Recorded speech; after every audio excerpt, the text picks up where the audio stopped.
صلی اللہ علیہ وسلم نے ہجرت فرمائی تو آپ کی اس سنت مبارکہ کی وجہ سے جو بھی آپ کا وارث بنتا ہے علم حاصل کرتا ہے اس کے لیے ہجرت لکھ دی جاتی ہے.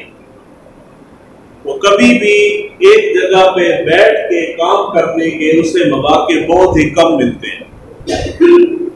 یہی حال امام بخاری کے ساتھ تھا. اتنا عظیم مقام اور اتنی بڑی شخصیت اور اتنا عرفہ اور اعلیٰ مقام ہونے کے باوجود حالت یہ تھی کہ کسی بھی علاقے نے آپ کو سکون سے اپنے علاقے میں بیٹھنے کی اجازت نہیں دی. یعنی آپ ایک جگہ پہ جاتے، پہلے شروع میں تو لوگ استقبال کرتے، کندھوں پہ اٹھاتے، لیکن 4 دنوں کے اندر لوگ سنی سنائی باتوں پہ یقین کر کے اتنے بدظن ہو جاتے کہ وہ آپ کی مجلس میں آنا چھوڑ دیتے، قطع تعلقی کر دیتے، بول چال چھوٹ جاتی. اور اگر کسی راستے کے اندر امام صاحب جا رہے ہوتے تو لوگ دیکھ کے آپ کو دیکھ کے راستہ بدل جاتے تھے، اتنی نفرت کرتے تھے. پھر آپ اس جگہ کو چھوڑ کے دوسری جگہ تشریف لے جاتے، وہاں بھی یہی حال ہوتا. کرتے کراتے حتیٰ کہ روایات کے اندر ہے کہ امام صاحب بہت ساری جگہوں پہ گھوم پھرنے کے بعد تنگ آ کے امام صاحب نے فیصلہ کیا کہ میں اپنے علاقے میں جاتا ہوں، بخارا میں، کہ اپنے علاقے میں، اپنے آبائی علاقے میں جاتا ہوں، اپنی بستی میں جاتا ہوں، وہاں جا کے سکون سے بیٹھ کے دین کی خدمت کرتے ہیں. تو روایات کے اندر ہے کہ امام صاحب بخارا کی طرف جب چلے تو اہل علاقہ باہر نکل آئے، انہوں نے آ کے بڑا پرتباق استقبال کیا امام بخاری کا. استقبال کر کے بڑے شان و شوکت کے ساتھ وہ آپ کو اپنے علاقے میں لے کے آئے. بخارا شریف کے اندر امام بخاری نے اپنا ایک جامعہ ادارہ قائم کیا، مدرسہ قائم کیا درس و تدریس کا. یہاں آپ نے درس و تدریس کا سلسلہ شروع کیا. حاسدین ہمیشہ بازی لے جاتے ہیں بظاہر، یعنی کسی بھی جگہ پہ کوئی بھی عالم دین اگر بیٹھے ہو تو علاقے کے اندر 2 طرح کے طبقات جنم لیتے ہیں. ایک طبقہ وہ ہوتا ہے جو اس کے ساتھ ہوتا ہے، دوسرا وہ ہوتا ہے جو اس کے ساتھ نہیں ہوتا بلکہ اس کے مخالف ہوتا ہے. امام صاحب اپنے علاقے کے اندر گئے، وہ ان کا اپنا آبائی علاقہ تھا، خاندانی علاقہ تھا، ان کی پیدائش اسی علاقے کی تھی. یہاں آپ گئے تو کچھ ہی عرصے کے اندر اندر حالت یہ بنی کہ لوگ سنی سنائی باتوں پہ اس قدر یقین کر گئے کہ سارے کا سارا بخارا جو ہے وہ امام بخاری کا مخالف ہو گیا. اور حاسدین نے چال یہ چلی کہ بخارا کا جو قاضی تھا، حاکم تھا، اس کے پاس لوگ گئے اور اس کو جا کے کہا کہ یہ بخاری جو ہے یہ اپنے آپ کو بڑی شے سمجھتا ہے، یہ اپنے آپ کو بڑا آدمی سمجھتا ہے، اس کا حال یہ ہے کہ تو اس کو پابند کر کے یہ تیرے گھر آ کے تیرے بچوں کو پڑھایا کرے. تیرے گھر آئے تیرے بچے کو تیرے شہزادے کو پڑھانے کے لیے. اس کو مشورہ پسند آیا، اس نے امام صاحب کو پیغام بھیجا کہ آپ میرے بچے کو پڑھانے میرے گھر آیا کریں. امام صاحب نے جواب دیا کہ میں حضور صلی اللہ علیہ وآلہ وسلم کے عطا کردہ علم کو سلاطین دنیا داروں کے دروازے پہ لے جا کے اس کو ذلیل و رسوا نہیں کرنا چاہتا، اس لیے میں تیرے دروازے پہ پڑھانے نہیں آؤں گا، جس کو پڑھنا ہے وہ میرے پاس آئے. اس نے پھر دوسرا آپشن رکھا، اگر آپ میرے گھر پڑھانے نہیں آتے اور آپ چاہتے ہیں کہ میرے بیٹے شہزادے آپ کے پاس پڑھنے کے لیے آپ کے جامعہ میں، تو پھر اس کے لیے طریقہ یہ ہے کہ آپ عام بچوں کے ساتھ میرے بچوں کو بٹھائیں گے نہیں، بلکہ میرے بچوں کو الگ سے ٹائم دیں. آپ نے فرمایا کہ میں حدیث مبارکہ کے درس کے اندر کسی بندے کو آنے سے منع نہیں کر سکتا. کسی کو کہوں کہ تو بیٹھ جا اور کسی کو کہوں کہ تو نہ بیٹھ، یہ ممکن نہیں ہے. جو بھی آئے گا وہ آ کے بیٹھے گا اور سنے گا، منع میں کسی کو نہیں کروں گا. اس نے دیکھا کہ یہ بندہ کوئی بھی بات میری ماننے کو تیار نہیں ہے. اس نے پروپیگنڈا کر کے امام صاحب کو آپ کے آبائی علاقے سے نکال دیا. بخارا آبائی علاقہ تھا، حاکم کی بات نہ ماننے کی وجہ سے امام بخاری پہ فتوے لگے، حاکم بخارا نے امام بخاری کو بخارا سے نکال دیا، ملک بدر کر دیا۔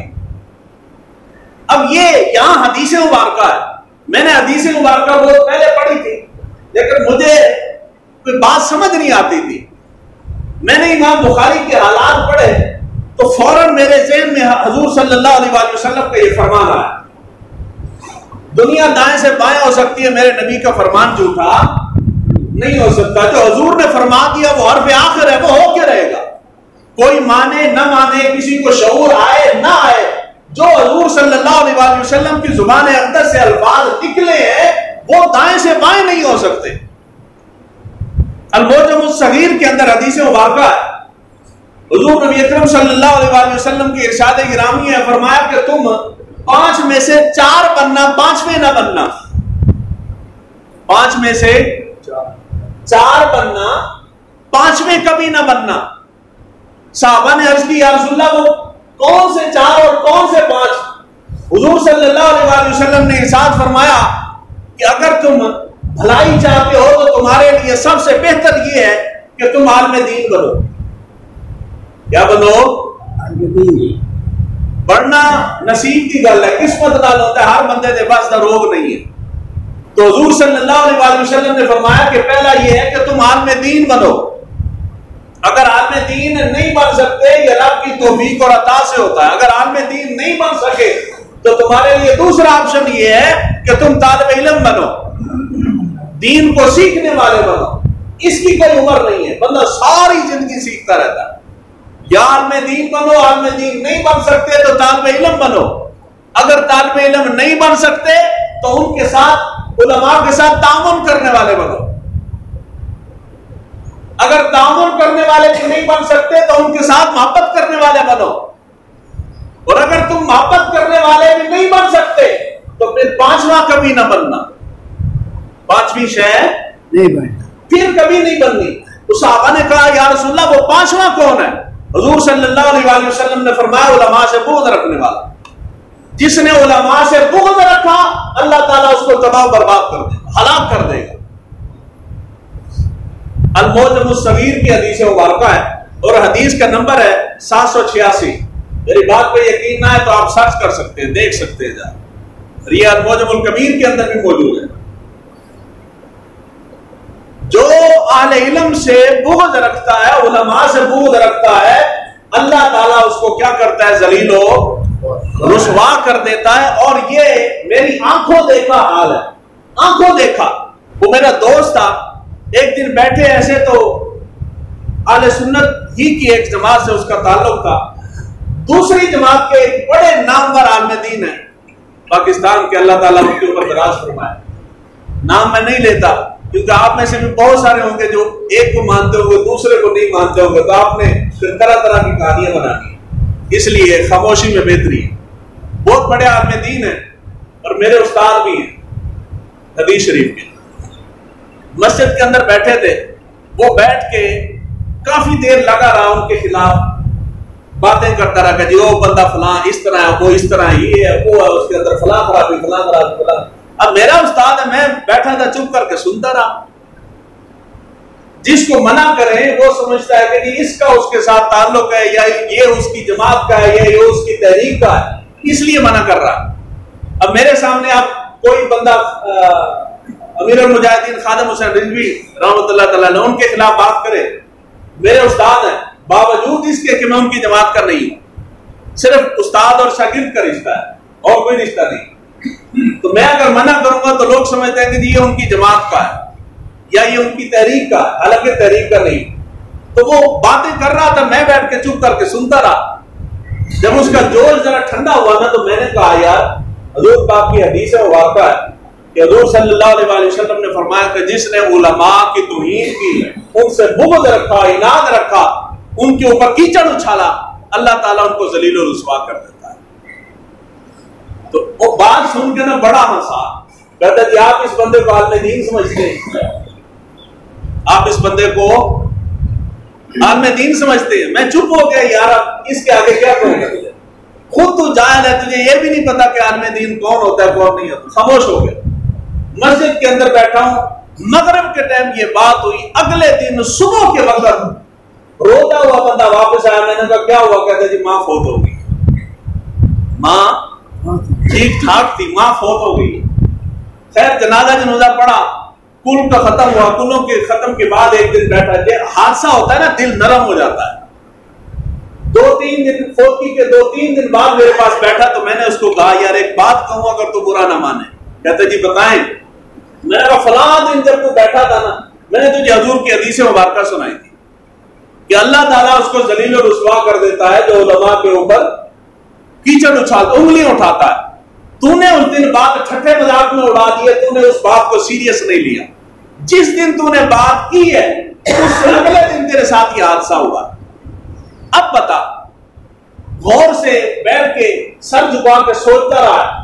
کہتا جی جس دن ماں فوت ہوئی ہے، جب مجھے ماں کی فوتگی کی اطلاع ملی ہے، دکان پہ بیٹھا تھا، میرے ذہن میں فوراً آپ کے یہی الفاظ آئے تھے اور میں نے دل کے اندر توبہ کی تھی، باری تعالیٰ آئندہ نہیں کروں گا، آئندہ نہیں کروں گا۔ تو جو حضور صلی اللہ علیہ وسلم نے فرما دیا وہ بات حق ہے۔ وہ آپ کو اس بندے سے لاکھ اختلاف ہو، جو اہل علم ہے اس کے اوپر انگلی نہیں اٹھانی چاہیے۔ تو یہ میں امام بخاری کا کہہ رہا تھا، یہ جو واقعہ یہ بھی اسی تناظر میں ہے۔ حاکم بخارا نے آپ کے اوپر فتوے لگا کے، الزامات لگا کے، طرح طرح کے آپ کو علاقے سے نکال دیا۔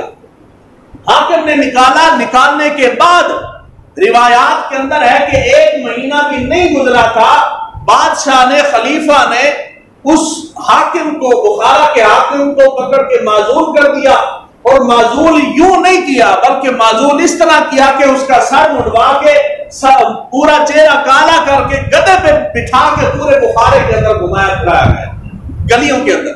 اس حاکم بخارا کو جس نے امام بخاری کو نکالا تھا، اور صرف ان کو نہیں، جن جن لوگوں نے، یہ تاریخ بغداد کے اندر پورا بڑی تفصیل کے ساتھ واقعہ ہے، آپ سمجھیں کہ جی میں اپنی طرف سے کہہ رہا ہوں تو آپ پڑھ سکتے ہیں۔ جو حضور صلی اللہ علیہ وسلم نے فرمایا وہ بات بالکل برحق ہے، اس کے اندر فرق نہیں آ سکتا۔